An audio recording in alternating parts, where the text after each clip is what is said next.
Buenas noches.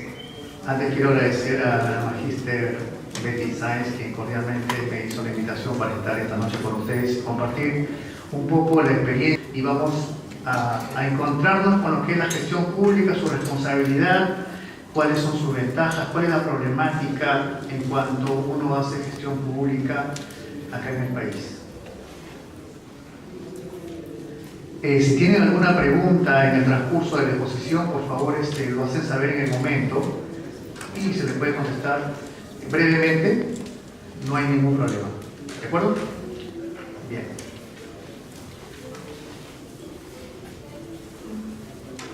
En el sentido de que la gestión pública, hablar de gestión pública es hablar del Estado, debemos entender qué es el Estado. El Estado, como podemos ver, es un conjunto de instituciones que van a tener autoridad, potestad y facultades para desempeñarse dentro de su ámbito de creación. Max Weber decía que el conjunto de instituciones que poseen la autoridad y potestad para establecer las normas que regulan una sociedad teniendo soberanía interna y externa sobre un territorio determinado lo denominaba Estado. Bien, el Estado peruano está conformado a través de los tres poderes que conocemos, que es el poder legislativo, el poder ejecutivo y el poder judicial. Aquí es importante señalar que hay dos poderes de los tres que son elegidos por voto popular, es decir, nosotros elegimos a estos representantes, tanto del poder legislativo, congresista, como el poder ejecutivo, el presidente. Sin embargo, el poder, digamos, más importante para muchos, que es el poder judicial, no es elegido por los ciudadanos, sino es elegido por una institución que ahora mismo está en reforma y que generalmente no hace una elección acorde con el puesto o las facultades que tiene este poder de tanta importancia, que es el poder judicial. En la actualidad vemos una serie de problemas referente a la administración de justicia y a las resoluciones o criterios que toman los jueces para resolver las diferentes problemáticas que existen en nuestro país, sobre todo aquellos de corrupción. Tenemos, por tanto, un poder judicial debilitado, de alguna manera influenciado, tanto por intereses, ya sean personales, intereses económicos, como hemos visto en estos días, en cuanto se han revelado algunos audios, y también intereses políticos. Es sabido de que muchos de estos trabajadores de la justicia, si queremos llamarles, tienen vínculos con cierto sector partidario. La modernización del Estado peruano. Esta problemática que tenemos ahora hace mucho tiempo ya se veía, se apreciaba como problema dentro del Estado. Se buscaba a través de mecanismos legales encontrar una reforma, una modernización del Estado.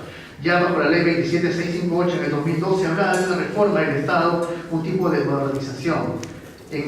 Mediante el Decreto Supremo 004 de la PCM del 2013 también se habla de una modernización. Se emiten políticas públicas para modernizar el Estado. Sin embargo, no es posible hasta hoy aspirar a aquellos estados como Francia, como Inglaterra, Italia, España tal vez, en donde tienen un Estado moderno.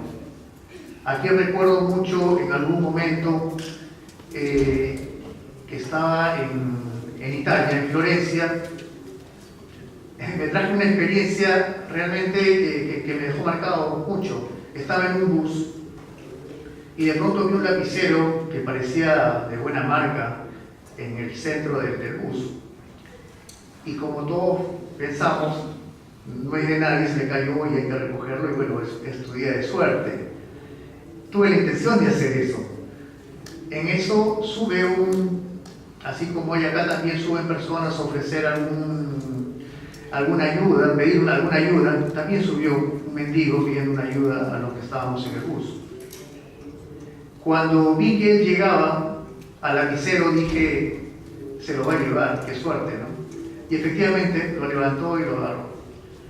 Cuando él pidió bajar del bus, me di cuenta de algo que aquí no lo hubiéramos visto nunca. Este mendigo tomó el lapicero y lo colgó en la puerta de bajada del bus, con la intención de que quien era dueño podía tomarlo. Eso es una sociedad moderna, una sociedad que no solamente influye a la clase política, sino a todos los componentes, en este caso a sus habitantes.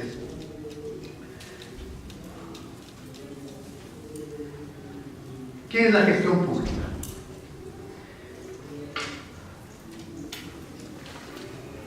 La gestión pública es un conjunto de actividades, de procesos, de situaciones que nos van a llevar a administrar, en este caso, ciertas, digamos, entidades o fracciones de lo que es el Estado peruano. Eso es un concepto, digamos, simple de lo que es la gestión pública.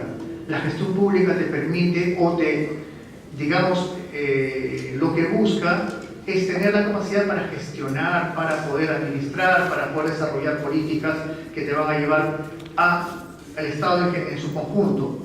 En la actualidad tenemos más de 2.500, si no me equivoco, entidades públicas. Es bastante. Que estas 2.500 o más entidades públicas son lo que van a llevar hacia adelante la administración del Estado peruano.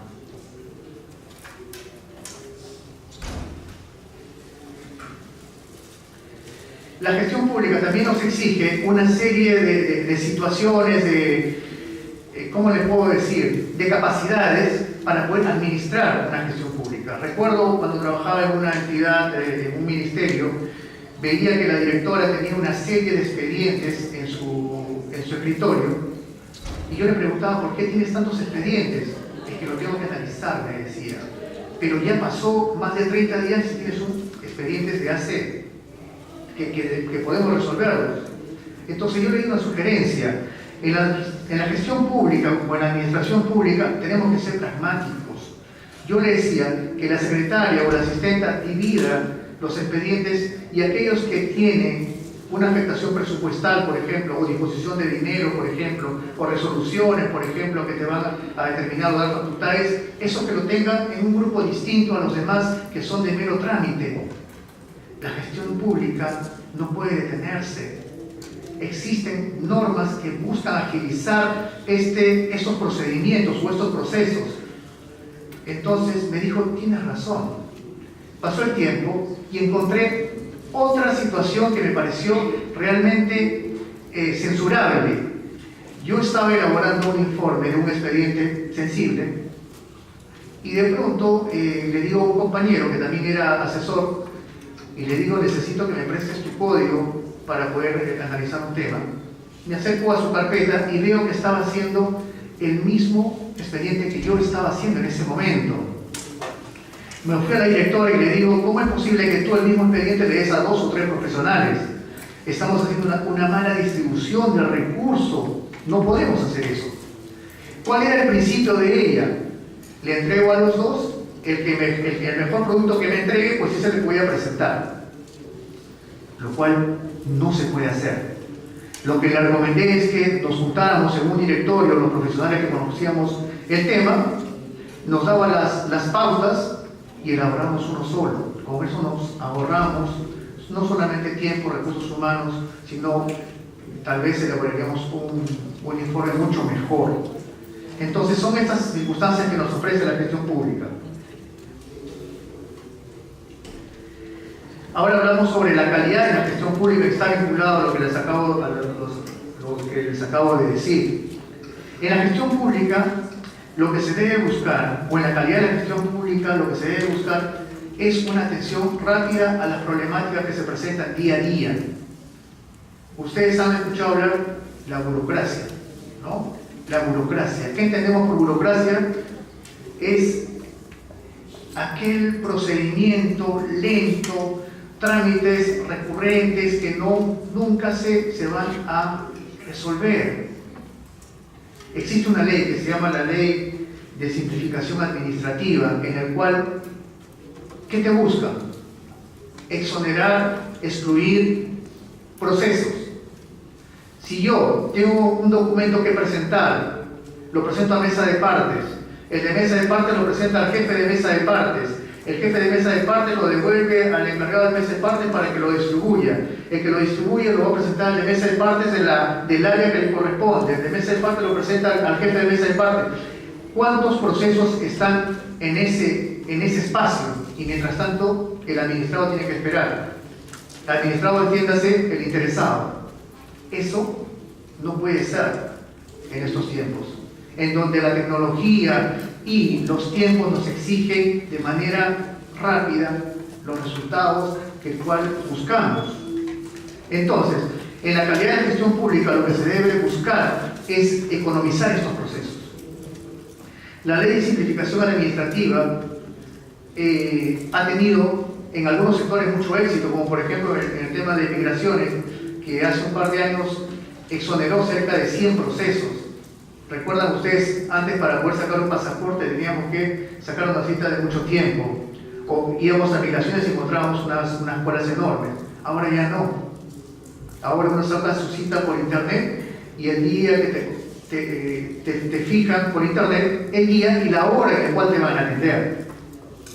¿Entienden? Entonces eso es lo que se busca con la calidad de la gestión pública. ¿Qué es un servidor público? Servidor público, la palabra lo dice, ¿no? De servicio, de brindar un servicio. Aquella persona que tiene una vocación altruista de poder ayudar al prójimo, en este caso al administrado. Sin embargo, en estos días es complicado poder hacer ese tratamiento o darle ese enfoque al servidor público. Existe una ley que se llama la ley del servidor público en cuanto a la ética, la ley 27815, en el cual te dice cuáles son las prohibiciones que tiene un servidor público. Por ejemplo, mantener intereses en conflicto. Sabemos que no siempre un servidor público mantiene esta posición. Obtener ventajas indebidas. El que llega al sector público lo que hace es buscar casualmente lo contrario, obtener ventajas. Realizar actividades de proselitismo político, hacer mal uso de la información privilegiada, presionar, amenazar o acosar. Aquí cabe una pregunta, y hace unos días había un análisis en cuanto a las elecciones de los alcaldes y gobernadores, en donde se dice, ojalá que en este nuevo camino de elección tengamos realmente servidores públicos que busquen casualmente el servicio. Cero corrupción. Y uno, desde que ya están postulando, nos vamos a dar cuenta de que esa gestión va a estar de alguna manera vestida de corrupción. Y se hace un análisis muy simple. Por ejemplo, ustedes se han puesto a pensar cuánto cuesta un panel que pone en este caso los candidatos. Creo que cuesta más de 1000 soles. Y cada candidato tendrá cuántos paneles en el distrito. No sé, 1000, no sé, de repente más. ¿Saben cuánto cuesta un segundo en un anuncio en la televisión? Mucho dinero. Si nosotros sumamos todo lo que se invierte, todo lo que invierte este candidato para poder difundir su candidatura, y hacemos un comparativo con el sueldo que este señor va a ganar en los 4 años de gestión, les aseguro que sale en déficit. ¿Qué quiere decir? Que lo que va a ganar en toda su gestión es mucho menos de lo que va a gastar en su campaña. Entonces, ¿cuál es el interés? Definitivamente, en esa gestión va a haber mecanismos de corrupción. Eso es inevitable. Inevitable. Un alcalde, no sé cuánto gana, 12.000 soles, más o menos, menos los descuentos, 9.000. Entonces, creo que en nuestra sociedad el término de servidor público está decaído, que el servidor público no siempre busca el ánimo de servicio, de repente busca otros servicios él mismo, ¿no? Con los intereses económicos del presupuesto que van a manejar.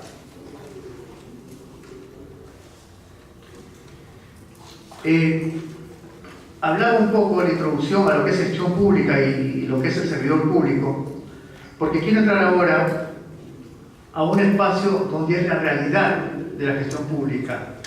Es cruda, es difícil, pero es real. He tenido la oportunidad de ocupar algunos cargos y también dejar estos cargos casualmente cuando veía que estos mecanismos de corrupción eran difícilmente poder tratarlos. Ir contra estos mecanismos es muy difícil. Es muy difícil y muchas veces es ingrato.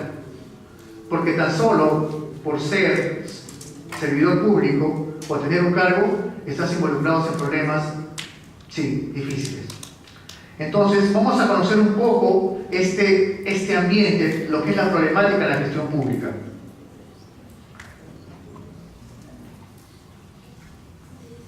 Si hay alguna pregunta, por favor, me lo hacen saber inmediatamente. Yo no tengo ningún problema en poder contestarles. La problemática en la gestión pública. Existen muchos problemas en la gestión pública, muchos problemas que seguramente ustedes lo han identificado, pero quiero mencionar algunos. La ausencia de un sistema eficiente de planeamiento y problemas de articulación con el sistema de presupuesto público. El presupuesto público.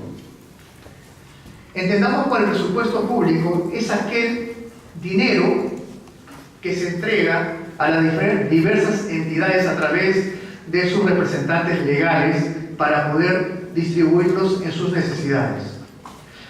Este presupuesto público tiene partidas presupuestales. Por ejemplo, si a ustedes le dan 1.000 soles, estos 1.000 soles deben estar distribuidos ¿en qué? En el pago de la luz, en el pago del agua, en el pago de, en fin, de muchas obligaciones. Uno no puede utilizar un presupuesto, una partida a un destino que no fue al que fue asignado. Cuando se hace eso, se llama malversación de fondos y es sancionado penalmente. Penalmente significa cárcel. El eficiente diseño de la estructura de organización y funciones. Este tema también es importante de aclarar, toda vez que no existe un buen diseño, ¿no?, de las personas o las funciones de cada entidad. Por ejemplo, los candidatos a la municipalidad, dentro de sus argumentos de campaña o sus propuestas o promesas de campaña, vamos a acabar con la delincuencia, decían, ¿no? ¿A quién le corresponde esta función? ¿A la municipalidad? ¿A la policía? ¿Al presidente? ¿A la fiscalía? ¿A quién realmente le corresponde esta función? ¿Al Ministerio del Interior? Tal vez sí. Entonces, vemos que no se define, que no hay una política individual única. Sí, debería haber articulación, pero debe haber un responsable. Pensamos todos, creo, que el alcalde debe estar abocado a los problemas que están vinculados a su gestión municipal. El tema de seguridad que debe estar articulado tiene que tener un responsable que es el Ministerio del Interior a través de la Policía Nacional. Sin embargo, todos quieren tener un protagonismo y todos se asumen funciones que muchas veces no les corresponden. Inadecuados procesos de producción de bienes y servicios públicos. Inadecuada política y gestión de recursos públicos.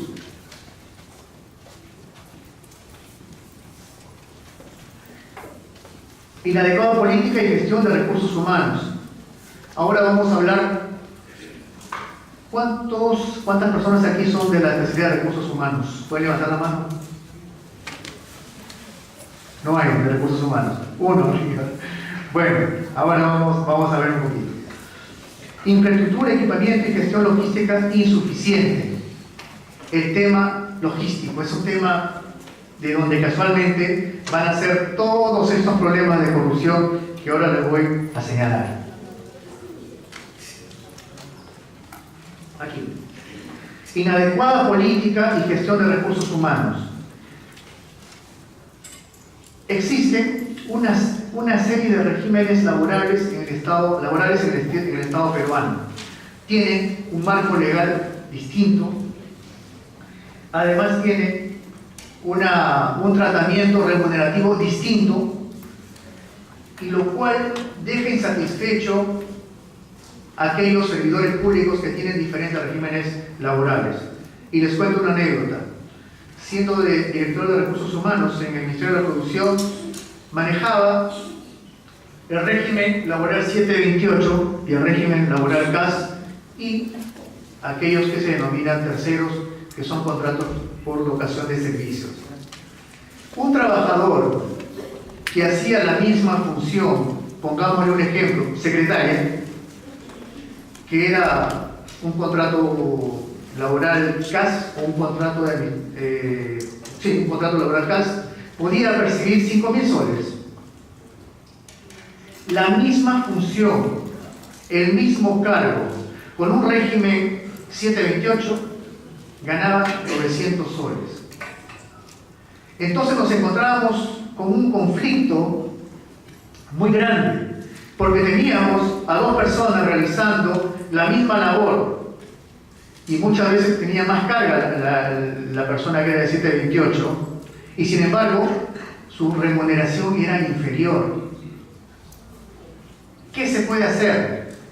Era un conflicto muy grande para poder manejar. Trataba de ayudarles de alguna manera con los horarios o buscar alguna forma de poder compensar ese desnivel en cuanto a la remuneración. Aumentarle el sueldo está prohibido. Tenemos una ley de presupuesto que nos impide abocar algún presupuesto que signifique aumento de remuneraciones. Como le dije, esto podría significar una denuncia por malversación y te vas a la cárcel. Efectivamente te vas. Así que, ¿qué pasa con esta problemática? El Estado peruano hasta el día de hoy no ha podido dominar esta problemática, no ha podido unificar. Se busca, de alguna manera, compensar, pero no es finalmente la solución definitiva.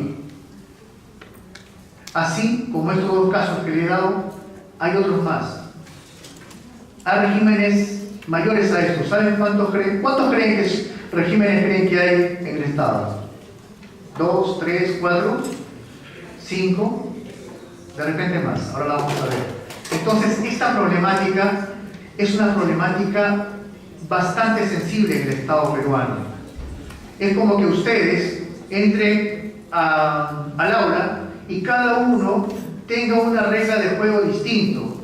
Que los que se sientan en la primera fila, su nota de evaluación va a ser sobre 12 y los que están más atrás sobre 15 y los últimos sobre 20. ¿Por qué? Trabajamos, estudiamos igual, desarrollamos lo mismo, entonces esa discriminación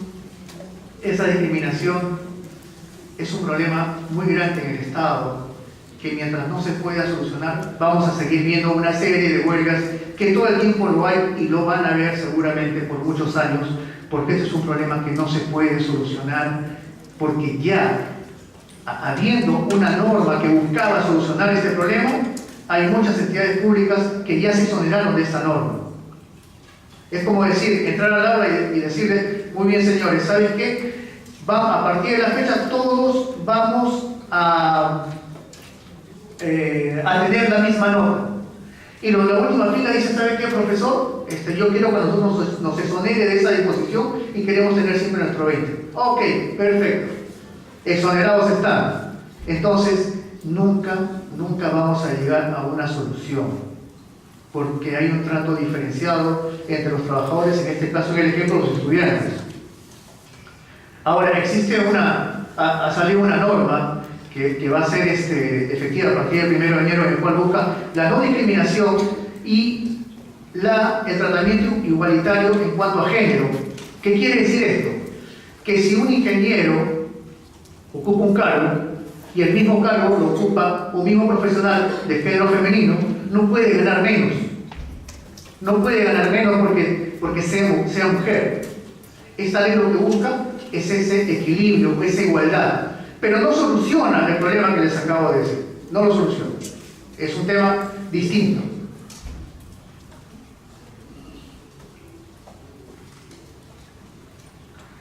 Aquí pueden ver los diferentes regímenes que existen en el Estado. O sea, cuando ustedes vayan a una entidad pública, van a preguntar y les aseguro que les van a contestar con respuestas diferentes. ¿Cuál es tu régimen laboral? 728, 276, servicio CAS, profesorado y magisterio, docentes universitarios, en fin, una serie de regímenes. Acá falta incluir el tema de los terceros o aquellos que utilizan un mecanismo, digamos, yo le llamaría así laboral, pero legalmente no es laboral para los abogados, no es un contrato laboral, pero utilizan todo el procedimiento de un trabajador. Tienen un horario de ingreso, un horario de salida, están subordinados, tienen funciones exactamente que un contrato, digamos, laboral. Sin embargo, su denominación es prestación de servicios o terceros. Con ellos, ¿qué se busca? Busco un servicio eventual y mañana no tengo presupuesto y te saco. Esa es la idea. Como ustedes ven, todos estos regímenes laborales tenemos en el país. Entonces, ¿qué se buscaba? Se creó una ley, la ley del servicio civil. ¿Qué se buscaba con la ley del servicio civil? Unificar todos estos regímenes y tener uno solo. Así, la secretaria que trabaja en el Ministerio del Interior va a ganar igual a aquella que trabaja, no sé, en el Ministerio de la Producción, en el Ministerio de Educación, donde sea. Todos tienen la misma categoría remunerativa en cuanto a sus perfiles. Era una buena idea. Era una buena salida. Con esto, nosotros podíamos decir, se acabó la desigualdad, ya no hay uno que gane 5.000 y con la misma labor está ganando 1.000 soles. Ya no. Pero empieza el tema, ponían otras condiciones. ¿Cuáles eran las otras condiciones? Bueno, tú que te estás gestando a partir de ahora, vas a entrar a un nuevo régimen y vas a ganar mucho más. Pero hay algunas condiciones que tú debes aceptar. ¿Cuáles son? Primero, que te voy a evaluar periódicamente. Que tu régimen laboral que tienes actualmente, tienes que dejarlo. Se te hace una liquidación y ahora vienes a un nuevo régimen laboral en donde te voy a pagar lo que tú mereces ganar. Pero hay una situación que es ingrata. Pero te voy a evaluar. Resultaría justo. Aquel que gana debería tener también la capacidad o la aceptación de poder ser evaluado. Y la ley dice, entonces entraron en pánico.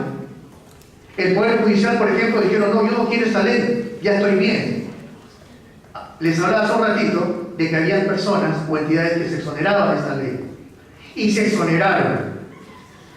Entonces, ya no hay igualdad, pues, ya no lo hay. Van a haber siempre grupos privilegiados. Entonces decían, me van a evaluar. Eso significa que si no paso a la evaluación, me sacan, pierdo todo. Ah, no, entonces no me conviene. Sí me conviene hacer huelga, seguir protestando para que yo mantenga mi régimen y que me aumente. Pero ustedes ven cuántos regímenes hay. Es difícil, es muy difícil. Entonces, esta ley del servicio civil ya tiene, creo que, más de 8 años y no se ha podido aplicar hasta hoy. Casi todas las entidades están en la última etapa para ingresar, pero más entidades, creo que la SUNAT también o la Contraloría también, se están exonerando de esa norma. No quieren ingresar a este nuevo régimen de servicio civil. Hubiera sido lo ideal, porque unificaba a todos y todos tenían el mismo tratamiento y el mismo, digamos, escala remunerativa, que no haya esos desequilibrios. Estaba trabajando en un ministerio, no quiero decir cuál. Viene una chica que era egresada en administración, recién tenía 2 meses, y me dice, Alberto, dale la entrevista, por favor. Voy y le hago la entrevista, y le pregunto cuánto estaba ganando, y me dice, 1.200. Entonces le digo, si yo te ofrezco 1.800, ¿aceptarías? Y me dice, claro que sí, doctor, lo acepto. Muy bien. Voy a la directora y le digo, ha pasado el examen, creo que está capacitada para el puesto. Y lo más importante es que ella acepta un sueldo de 1.800 y creo que nuestro presupuesto se vería favorecido. Y me dice: Alberto, no te pregunté sobre el monto que le vamos a asignar. Te pregunté si estaba capacitada para el puesto. Solamente respóndeme en ese extremo. Y le dije: sí está capacitada. Es egresada de la Facultad de Administración y tiene un perfil que se adecua a lo que nosotros necesitamos. Muy bien. Entonces, vamos a ordenar que le hagan su orden de pago. Va a ganar 5.500 soles. 5.500 soles, porque la secretaria ganaba 5.000 y tenía una carrera técnica de 1 año. Por tanto, una profesional tenía que ganar mucho más. Pero era ese privilegio en este ministerio. Entonces veía conversar a 2 asesores y uno le decía al otro: ¿y cuánto ganas? Yo gano 11.000 soles. Pero estás loco, le decía, 11.000 soles. Yo gano 18 y tú tienes más experiencia que yo. Tienes que reclamar. Esa diversidad y los montos que le digo son reales, ¿eh? No son montos ficticios. Sin embargo, tú te vas a otro ministerio, defensa, tal vez, en donde ves que un profesional bien pagado, 4.000 soles. Bien pagado. Y en el ministerio del costado, 11.000 soles, un sueldo pésimo. Esa es la problemática que nosotros tenemos actualmente en cuanto al factor de recursos humanos, en la gestión de recursos humanos. Entonces, ¿cuándo vamos a solucionar este problema? Es muy difícil, porque tenemos una cultura en la cual cedemos a intereses políticos, hasta intereses populistas. Voy a exonerar a la SUNAT o al sector de justicia de esta norma, entonces tengo mayor aceptación. Y mientras tanto, se ha invertido una cantidad muy importante para implementar este nuevo régimen del servicio civil. Sin embargo, a la fecha no tenemos nada. Dígame. Usted dijo que se le podía preguntar por la exposición. Sí, claro. Yo hago la pregunta porque justamente su exposición me trae a colación a recordar cuando, por ejemplo, el mismo Estado juega en contra del mismo Estado. Pero cuando hablamos del Estado, hablamos de los representantes políticos. Pero sin embargo, no sé quién tiene conocimiento, no sé la carrera de recursos humanos, pero de repente mi experiencia laboral, público-privado,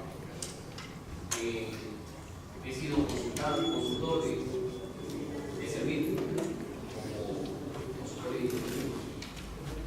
Pero no veo en una parte de la ley que siempre formula preso, le llevan como ley. Pero la ley está hecha de manera ambigua. O sea, de una parte la interpreta el sindicato y de otra parte la interpreta el ente. Entonces, cuando el trabajador va a enfrentarse a este caso de los cambios de régimen, nosotros ya sabemos, por ejemplo, aquellos que están en casa han creado la otra equivocación de servicio y le sacan por consultoría, asesoría, como usted dice que son los pagos de 12 días, presentan el informe mensual. Pero es sacarle la vuelta al caso. Pero en todas ellas yo mi conocimiento es ¿por qué dentro de todas las normas legales no se ha considerado la responsabilidad de la gerencia o de las decisiones que toman sobre las acciones gerenciales que hacen? No, esa era mi pregunta. Porque yo entro como titular de entidad e interpreto la norma, la ley presupuestal, y lo utilizo a mi entender por la lista que, digamos, me dicen amigos asesores y el auditor. Ahí el auditor también es el primero, digamos, la primera infracción que se le hace a la parte profesional, porque en muchas instituciones el auditor la paga la misma entidad y el primer pago es el mismo titular tiene. Pero me refiero, ¿por qué no hay dentro de todas las partes que hablamos digamos, no hay esa parte de la evaluación y de la responsabilidad gerencial a futuro. Porque yo como jefe ya hago lo que quiero de resultados, pero sin embargo a futuro voy a contravenir con mi propia responsabilidad por la que estoy contratada. Entonces yo contrato un montón de gente y hago 100% de presupuesto, aplaudo y me dan una medalla porque he logrado 100% de función pública. Pero sin embargo en el futuro voy a dejar una carga laboral para y luego ingresa a ese mismo cargo. O sea, no veo esa parte de la responsabilidad. Sin embargo, dentro de la parte pública se ha considerado el delito de corrupción, el delito de peculado, que se puede llegar a la parte civil y a la parte penal, pero más aún así hay una evaluación o hay un castigo por la toma de decisiones que ha hecho un titular de entidad funcionario de la empresa. Esa era mi pregunta. Muy bien. Interesante la pregunta en el sentido de la responsabilidad funcional. En efecto, existen ahora normas, se ha implementado el Código Penal en cuanto a delitos de corrupción, donde hablamos de peculado, malversación y unos delitos más que van a ser dirigidos a los funcionarios públicos. Dentro de la teoría que tengo y coincido con usted, es que las penas deben tener un agravante. Aquel que ocupa un cargo directivo, jefatura, esta situación lo va a colocar en una responsabilidad mayor. Si es que yo cometo un hecho que va a ser tipificado como delito, la condición de jefe, director u otro debe ser un agravante y la pena debería ser el doble. En el campo penal ustedes saben que hay agravantes. Por ejemplo, para que tengan una idea, si ustedes son asaltados, eso es un robo. Si ustedes están en el bus y de pronto se dan cuenta que no tienen el celular, eso es hurto. ¿De acuerdo? Estos tienen agravantes. Por ejemplo, en el primer caso, si ustedes son víctimas no de una persona, sino vienen 3 o 4, utilizan la fuerza, los amaniatan y los golpean, ese es el agravante. La sanción penal es mayor. A eso me refiero, en el campo de la responsabilidad funcional, de que el funcionario, teniendo la categoría de jefe, director u otro, sea su condición como agravante para la aplicación de las penas. Debería, no lo hay. Lamentablemente, como decía, la norma es ambigua. Yo recuerdo aquel día que yo renuncié a ser abogado penalista y decidí por el campo civil. En cuanto me ofrecieron, tenía creo que 5 meses de egresado y me ofrecieron trabajar para un estudio y el sueldo era $4.000. Dije, perfecto, me parece muy bien, acepté. Muy bien, Alberto, te esperamos el día de mañana y fui y me dieron una lista. Me dice, tienes que ir al penal, era el penal del Callao, y tienes que entrevistarte con esos. Todos eran bajo el tema de delito de tráfico de drogas. Y había un caso, 2 casos. Uno de ellos en donde me dice, mira, llévale las 2 resoluciones proyectadas. Con esta la absuelven y con esta lo condenan a 30 años. El costo, $40.000. Y yo veía las 2 resoluciones y los argumentos eran casi los mismos. Las citas legales eran casi lo mismo. Simplemente había una apreciación subjetiva. Apreciación subjetiva, o sea, lo que el juez considera, cree. Yo creo, pues. Lo que la norma dice, o lo que yo estoy escribiendo, creo que la norma, el espíritu de la norma es ese. Me sentía mal, ¿no? Pero era un narcotraficante y me dice, doctor Alberto, dígale usted que yo le pago el doble. No le pago 40.000, le pago $80.000. Pero le pago cuando yo pise la calle. Si usted quiere, dígale al estudio que le dejo en garantía lo que quiera. El dinero, si quiere, le dejo en una notaría, me dijo. Y yo salgo y se cobra. Pero no 40.000, 80.000. Y lo veía tan sucio.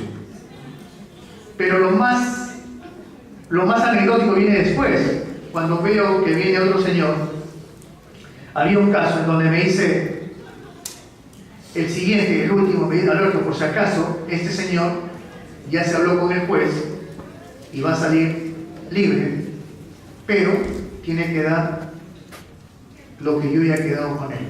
Negocia hasta 10.000. Si acepta 10.000, él sale libre. Yo ya hablé con él, me dice. Así que voy, lo busco y viene. Y me dice, doctor, yo ya hablé con la doctora Ana, usted viene por parte de ella. Sí, le digo, quiero conversar contigo referente a los honorarios que te está cobrando el estudio. Y me dice, y yo lo empiezo a tratar y veo que era un tipo inocente, muy humilde. Lo veía que él no tenía ningún grado de responsabilidad por las situaciones que le estaban imputando. Y me dice, mire, la doctora Ana ya me dijo. ¿Y qué le había dicho la doctora Ana? Que junte todo el dinero que sea posible porque él iba a tener la posibilidad de salir en libertad. Y me dice, doctorcito, ya junté todo el dinero que me ha dicho. Y casualmente, acá está. He juntado 500 soles. Me sentí muy mal. En ese momento le tenía que decir a él que esos... Ni siquiera le dije cuánto era la propuesta del estudio. El estudio quería que negociara sobre $10.000. Este chico, inocente, por no tener un poder adquisitivo, no tener un dinero, estaba prácticamente en ese momento condenándolo, creo que era 15 años que le estaban dando de pena privativa de libertad. Salí del penal y dije, nunca más me dedico a esta especialidad, el derecho penal. Así que desde ahí decidí dedicarme al derecho civil, que es mi especialidad. Esas son las injusticias.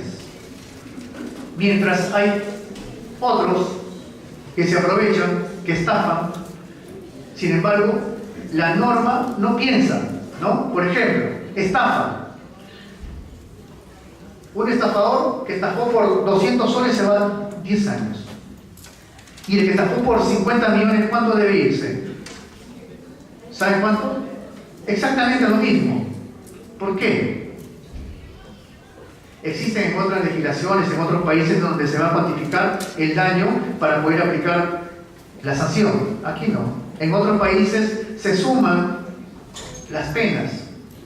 Aquí uno mata a una persona, después roba a otra, viola a otra, y en fin, pero sin embargo, ¿qué pasa?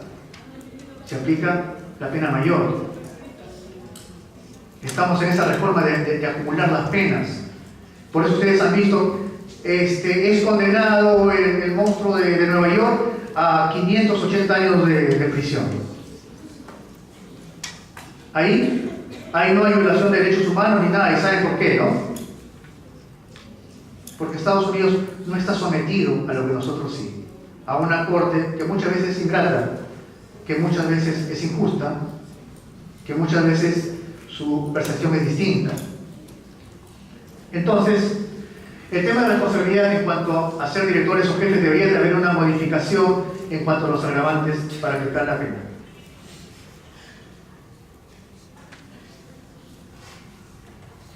De las deficiencias que hay en el sistema de la gestión pública, quería tocar dos básicamente: el tema de corrupción y el tema de capacidad de gestión, con el cual se mide el índice de gastos. Aquí. Miren esta cifra, por favor. 32.925 funcionarios procesados por delito de corrupción. 32.925. ¿Cuántos van a ser condenados de este grupo? Seguramente no muchos, porque aquí hay otros intereses. Hay otras formas de salir librado, y generalmente es a través del dinero. Hay otros países, por ejemplo, en donde las sanciones son drásticas, ¿no? La China, Indonesia, ¿no? En donde hay pena de muerte. Países extremistas, pero no hay corrupción. Creo que ayer fue ejecutado uno de Corea, un ministro por quedarse dormido y estar en contra de las políticas de gobierno. Son más radicales. En Estados Unidos, acá en la región, Uruguay y Chile, tienen índices muy bajos de corrupción.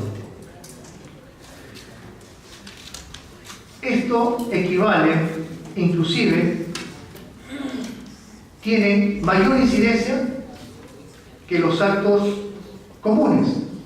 32.925 funcionarios, generalmente en Ancash, Junín y Cusco, donde está el mayor índice de, digamos, de procesados en cuanto a temas de corrupción.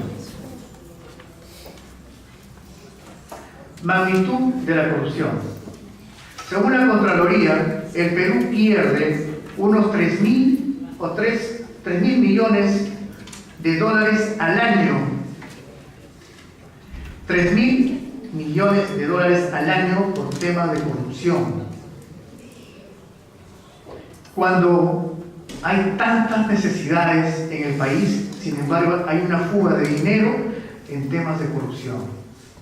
Esto es realmente increíble, que ya se ha institucionalizado el tema de la corrupción en el país. Hablar de servidor público, hablar de un representante de una municipalidad, gobierno regional u otro, es hablar de corrupción.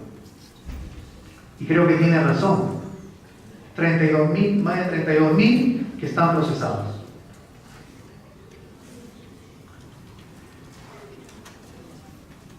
Era jefe de logística de un hospital en donde yo apreciaba mucho la carrera de medicina.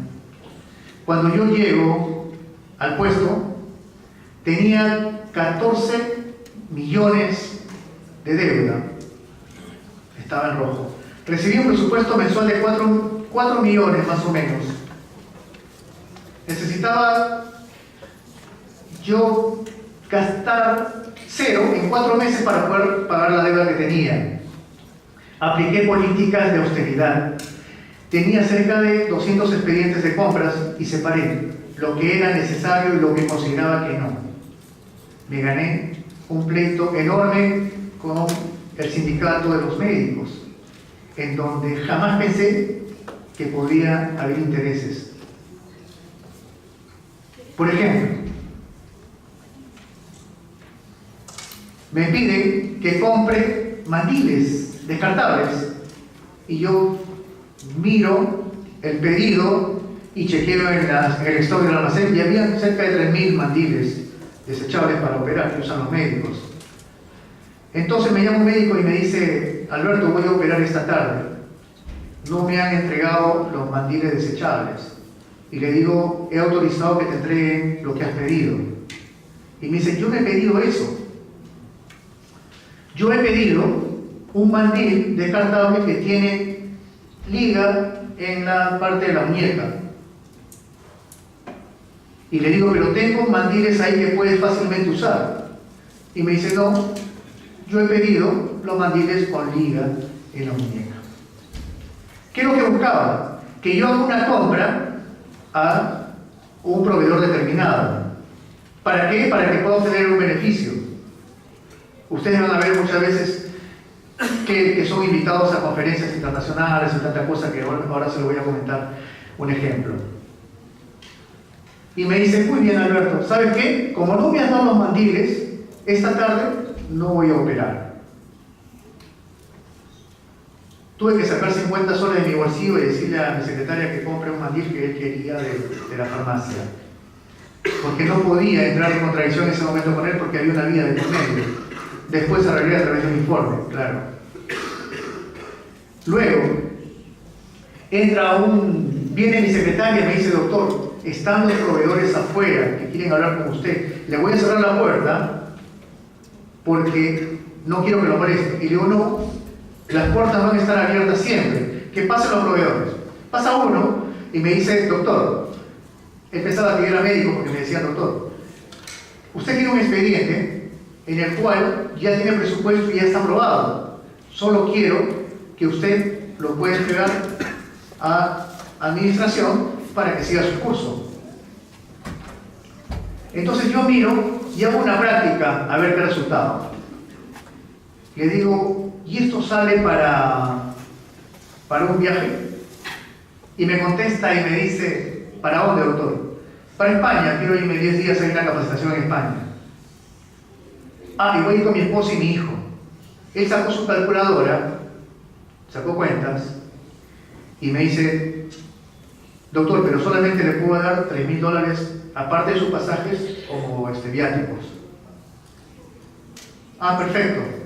Entonces, hablaremos después. Obviamente nunca hablé con ese señor. Entonces, ese es el mecanismo en el cual se maneja.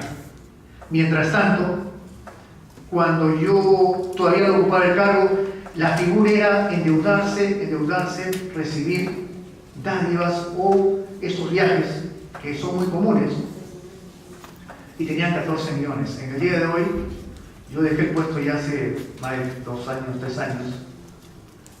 La deuda ahora es 70 millones de soles.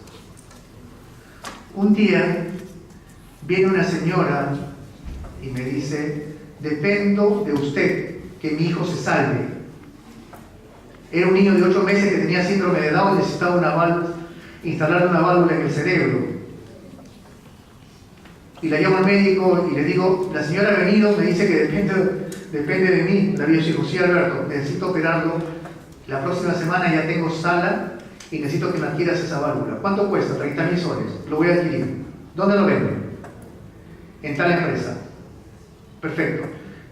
Había cosas que sí te daban a crédito, lo cual yo había prohibido, pero esa situación sí lo ameritaba. Era un niño con síndrome de Down que tenía 8 meses y tenía una serie de problemas. Llamo a la empresa y le digo que por favor me venda a un crédito de 30 días y me dice: ustedes no tienen crédito con nosotros, nos deben mucho dinero.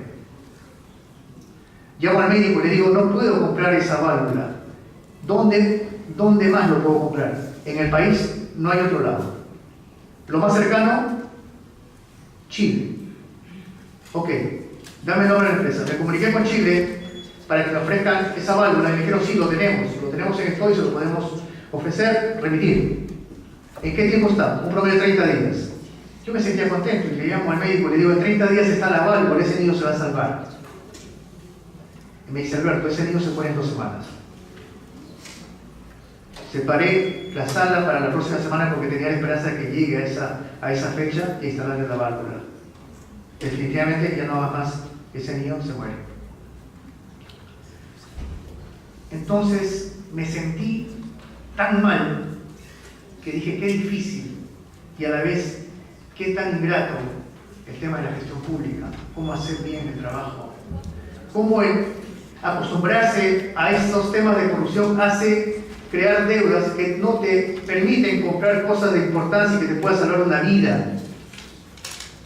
Viene un médico y me dice: Alberto, quiero que visites el área de emergencia, y me lleva a un niño que estaba con un ventilador volumétrico instalado. El ventilador volumétrico es lo que llamamos respirador artificial, ¿correcto? Y le digo: ¿qué pasa si se desmalogra? Se muere, me dice. Ese niño tenía casi la edad de mi hijo. Y digo: no puede ser que el hospital no tenga otro ventilador. No lo tiene. Pero ¿sabes qué, Alberto? Yo te he pedido que compres un ventilador. Y lo tienes dentro de los expedientes que tú has separado. Y le dije: en 1 semana te compro ese respirador. Te prometo que lo compro. Gracias, Alberto. Llego a mi despacho, saco el expediente, 200.000 soles costaba el ventilador. Obviamente era un expediente que lo había hecho en la gestión anterior. Hice un estudio de mercado. ¿Me entienden que ese estudio de mercado había que tocar puertas y ver cuánto me ofrecían ese ventilador? Como que a 7 proveedores. Y me decían: no tenemos ese que usted estaba comprando o que está pidiendo, pero sí tenemos uno muy similar. Vengan los 7. Los convoqué y convoco a este médico. Entonces él dice: sí, pero el que yo he pedido con una pantalla touchscreen. Y los demás, los proveedores decían sí, pero nosotros tenemos una pantalla analógica que fácilmente se puede, tiene los mismos valores que estás pidiendo. Tiene A, B, C, D, y le digo al médico, ¿sí? Sí. Ah, pero lo que estoy pidiendo, tiene ruedas porque tiene que ser movible, transportable. Bueno, yo le puedo poner por $30 las ruedas que está pidiendo el médico, y yo por 20, y tú también, ok. Y yo necesito una serie de características y todas se las daba. Entonces yo le hago la pregunta a él y le digo, ¿hay alguna imposibilidad de ser aplicable en el hospital si yo adjudico estos ventiladores a los señores que están acá? Y me dice no. Y el precio que fluctuaba más o menos era 40.000 a 50.000. Levanto un acta, firmamos, y él también firma el acta, llego a mi casa, abracé a mi hijo y le dije que ese día era un gran día, porque hice algo bueno. Iba a comprar 5 ventiladores en vez de 1, y me sentía satisfecho con mi especialidad, que era logística. No han hablado en la presentación de mi vida militar, he sido militar muchos años, así que, y mi especialidad era casualmente logística. Abracé a mi hijo y le dije, soy feliz. Convoqué el proceso, saqué el proceso y muy bien, iba a comprar 5 ventiladores. Era el mes de diciembre y de pronto me llega una resolución ingrata, en donde me dice, finalmente cuando uno tiene una resolución, generalmente va a haber la parte resolutiva. ¿Qué cosa pasa con esa resolución? Y la parte resolutiva decía, se declara la nulidad de oficio del proceso de adjudicación de ventiladores volumétricos. Y no podía creer lo que estaba leyendo. Cuando yo pensé que era la mejor gestión que estaba realizando para el hospital, o sea, en vez de comprar 1, compraba 5, me anularon el proceso. ¿Y cuál era la justificación? Que las especificaciones técnicas no se adecuaban a las necesidades del hospital. Y cuando vi ese informe lo firmaba ¿quién? Ese médico al cual yo llevé, que era el área usuaria. Y su informe era como de 4 o 5 páginas. Era evidente que él no hizo ese informe. ¿Quién lo hizo? El proveedor que le iba a vender ese ventilador que estaba proponiendo. En vez que el director me corra traslado a mí y me pida un descargo porque estaba comprando 5 y esa marca, no lo hizo. Entendí que la cadena de corrupción alcanzaba la más alta autoridad. Busqué a este médico y le dije, si me permiten, que era un perro miserable. En ese instante llego a mi despacho y firmé mi carta de renuncia. Y prometí de esa vez nunca más trabajar en administración y en logística.